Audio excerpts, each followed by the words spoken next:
Assalamualaikum. For today's video po ay gagawa tayo ng sweet. Ayan, prepare po yung lahat ng mga ingredients. Ayan po, vinto, halib, or milk, or condensed. Ayan. Ilagay po yung 3 kutsarang milk powder. Ayan. Ayan po mga kabesi. Tapos, sinunod ko po yung creme caramel na nasa karton. Yun lang po ang kuan dyan. Ilalagay nyo yung creme caramel para maging smooth po. Yan, hinihalo-halo ko na po. Yan po mga kabesi. Yan. Para maging smooth po ang ating sweet.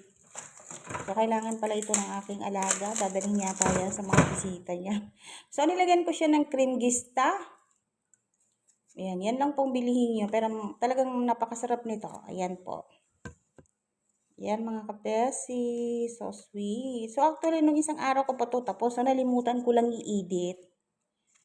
So sa busy, minsan kasi napapagod na ako. Wala na akong oras mag-edit. Saka, minsan nagre-remix na lang ako sa mga video. Ayan mga besi. So ayan po siya. Nilagyan ko siya ng isang basong fresh milk, Almaray milk. Yan po siya mga besi.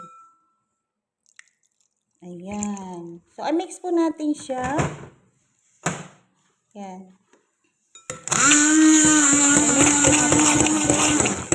po natin siya para kumapit po lahat ng mga ingredients na nilagay. So, nilagay ko. So, hindi ko na pinakita yung biscuit na nilagay ko sa isang plato. Yan sa nilagyan po ng ating sweet.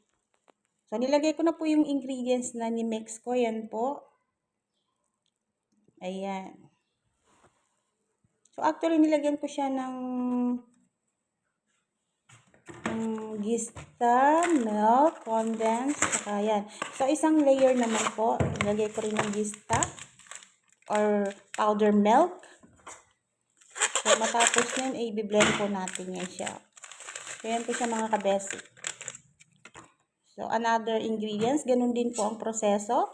May creme caramel po. Yung unang-una po, yun din po. Kaso nga lang, yung layer na layer po, nilalagyan po siya. So, ayan. Ayan po mga besi. Sana po ay may natutunan ko sa aking video. Nilagyan ko din siya ng konting milk. So, konti lang po kasi ito. Kailangan parang kumapit. Kasi yung una medyo liquid siya. O, ayan. Ayan po mga besi. Yung Dream Whip na powder. So, second layer po to siya, mga besi, Saka condense again, condensed milk. Yang konti lang. Yan po mga kabesi. So, actually, may binto siya. Yung last layer na siya. Kasi pag tumigas po siya, makikita yung mga prutas. Yan po mga kabesi.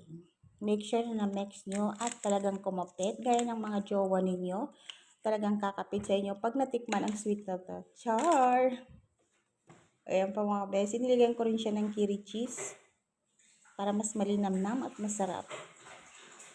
Gaya ng pagmamahal ng jowa ninyo. Napaka-sweet sa una. Char! Ayan po mga besi. Panoorin po ninyo ang aking video. At don't forget po. Like. At gusto yung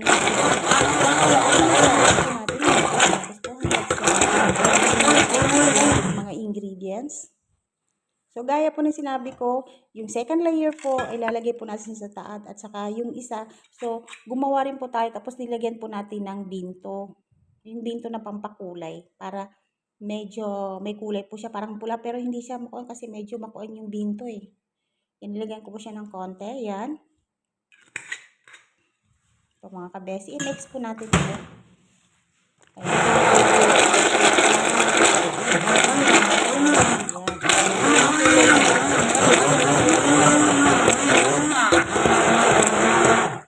So, kulang kasi. So, dinagdagan ko hanggang yan na po siya ngayon mga kabesi.